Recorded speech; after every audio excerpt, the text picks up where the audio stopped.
श्रीपीठे सुरपूजिते शङ्खचक्रगदाहस्ते महालक्ष्मी नमोऽस्तुते।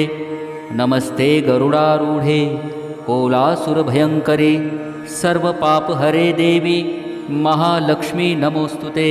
सर्वज्ञे सर्ववरदे सर्वदुष्टभयङ्करे सर्वदुःखहरे देवी महालक्ष्मी नमोऽस्तुते। सिद्धिबुद्धिप्रदे देवी भुक्तिमुक्तिप्रदायिनी मन्त्रमूर्ते सदा देवी महालक्ष्मी नमोऽस्तुते। आद्यन्तरहिते देवी आद्यशक्तिमहेश्वरी योगजे योगसम्भूते महालक्ष्मी नमोऽस्तुते। स्थूलसूक्ष्ममहारौद्रे महाशक्तिमहोदरे महापापहरे देवी महालक्ष्मी नमोऽस्तुते। पद्मासनस्थिते देवी परब्रह्मस्वरूपिणी परमेशी जगन्मातर महालक्ष्मी